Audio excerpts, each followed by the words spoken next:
Домбыра қазақ елінің көнекөз шежіресі, қазақ халқының жан серігі, рухани азығы болып келген киелі домбыраны бүкіл ел болып тойлайды.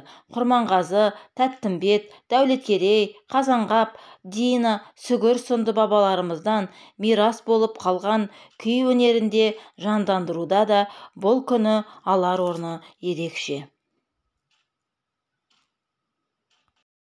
Мөлдір Біржансал ауданы музыкалық мектебінде бірінші сынып оқушысы, халық күйі «Божорға».